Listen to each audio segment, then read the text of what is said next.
Time to talk AFL. It's been a football frenzy, and Alex Caiafa is back in the Informer studio. Last night, Collingwood desperate to get a win on the board, and they did. They beat the Suns. Yeah, no, they were really good, Collingwood, in a much needed win, I should say. That's put them in finals now for sure. They can't make top four, but they've got a finals berth now, so it was a very much needed win. They got some stars back, the Pies, and they're ready for a finals tilt again. Okay, and they have had all that experience, so they know what it's all about.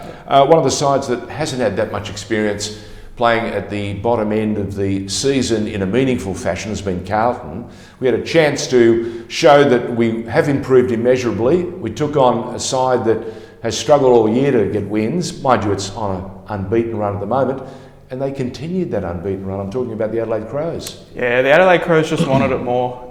They really sent off Bryce Gibbs in the way Carlton should have sent off Bryce Gibbs, and you know, Matthew Kruse retired earlier in the week as well.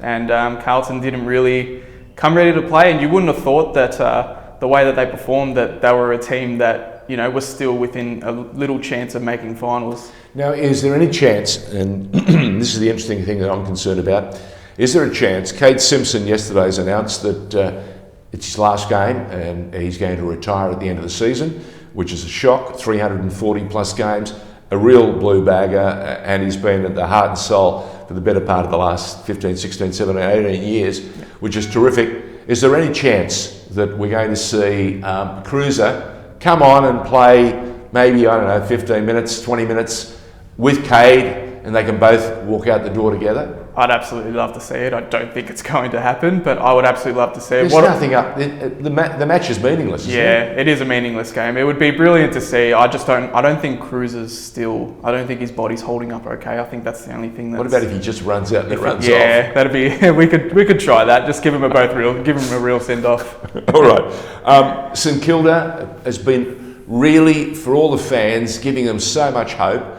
And then they showed that they just didn't have that edge against the Eagles, which started the round. Well, St Kilda had plenty of chances to run over in this game, especially in the last quarter. About halfway through, they got a couple goals up, and then West Coast undermanned. You know, they showed that their depth is the real deal, and they came out and flexed their muscle in the last few minutes, and took control and run away with it. And you know, West Coast are just proving that although they've got stars out, they're proving that they're going to be another threat in finals. Okay, Tigers, who started the year pretty poorly, but have really now got a really rich vein of form going, showed that the Cats have got the work to do. Yeah, no, Richmond are peaked just at the right time. They're doing what champion teams do. They just know when to turn it up a notch heading into the important time of the season, and they've really staked their claim as premiership favourites after that win. Port Adelaide? Yeah, no, they got the job done pretty comfortably against Essendon. Essendon are in a world of trouble. World of pain? Yeah, they're just. I think they knew that their season was done, and they played like it. So Port Adelaide, a team, you know, they've been on top all season, looking for some finals momentum. They played it. And momentum is also the sort of thing that we've seen from the Western Bulldogs. Yeah. They've really come to town. They feel like they want to play in the finals. Yeah, well, they're sitting in the 8 at the moment, and it's pretty simple for them. They beat Fremantle in this upcoming game. Finals is absolutely guaranteed for them. All right, a new round of football starts tomorrow, and it pits the Eagles up against North Melbourne. North Melbourne has been seriously struggling.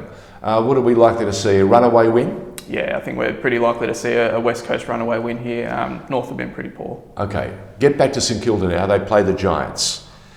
Which Giants side is going to turn up, and will this be the opportunity for St Kilda to say, no, we want to play finals football? I think this is the chance for St Kilda to stake their claim. They picked up all those recruits in the off-season. I think this is the time where they've got to come and shine now and propel them into the finals. Okay, have Essendon, the Bombers, got any hope of upsetting the Demons and giving their fans something?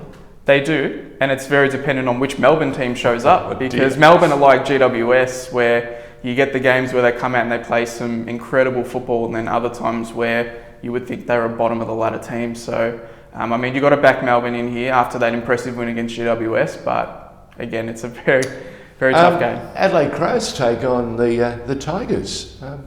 Any chance of the Crows continuing unbeaten? Well, it's funny. I know a few Tigers fans in there for some reason. Nervous. Been very nervous about this game, but no, I think Richmond, knowing it's the last game of the season, they want momentum into finals. They should get it done. Okay, now I mentioned that Carlton, this is a meaningless game, but it's not meaningless for the Lions. They've got a chance to really, I suppose, boost their percentage and really prepare themselves for finals football because they're playing in the finals. Yeah, they're definitely playing in finals. They're going to make top two. They're playing at the Gabba. They've got a lot of games coming up in Brisbane now. I think this is their time where they need to really come through now. Bulldogs, not the Bulldogs. I'm talking about the Hawks and the Suns. Both have been had promised early that they were going to be seriously competitive, and they've just fallen away at critical times. Which of the two will emerge victorious? I think Gold Coast is the one that will appear victorious. I think Hawthorn, although they've got all that experience in there and things like that, they look shot. Okay. And so the younger legs? I think the younger legs will come through. The Gold Coast looked very good in stages against Collingwood, and I think that could get them. Do the Cats bounce back against the Swans?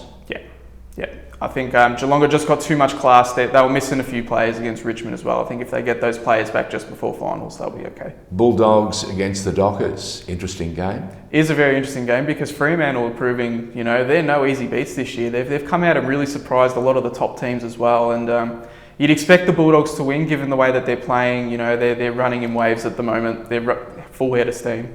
Now, the last game is the game that Eddie Maguire made a reputation on. It's the one that he said there's only one team that is the Magpies. There's only one team that wears the black and white. And since then, it's been an absolute bun fight.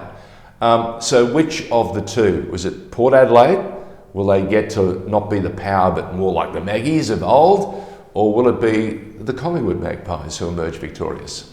Because this is serious stakes now. Yeah. This is almost a trial run for the finals. Yeah, it is. And, Collingwood, as I said before, they're not going to finish top four, but they're going to want some real momentum heading into an elimination game, depending on who they play in the ladder positions. But I think given on record, given on form, you got to back in Port Adelaide. They're playing some really, really good football. They've just proven why they've been on top all season, and you just got to give them for the last round of the season. All right, Alex, before I let you go, let's talk Brownlow. Yeah? We may not have the fashion show we've had in the years past, and whatever we have will be a bit different, but who are the top three candidates to finish 1, 2, 3, or number one at the top as the best and fairest? I think number one is pretty much outright Lachie Neale. I think he's almost won it already. He's been spectacular this season, and he'd be a very deserving winner. We'll give him the golden iPhone. Is that right? Okay. But I think another sneaky one that could come from behind is Travis Boak from Port Adelaide. Given that they've been on top all season, he's had a spectacular year. He's led them from the front. An opportunity to pick up a lot of 3-point games. He could really pick up some votes. So they're the top two. So there you have it, Alex Caiafa giving you a couple of names that might stand up and win the Brownlow, and importantly, he's given us a preview of what the round is going to come up.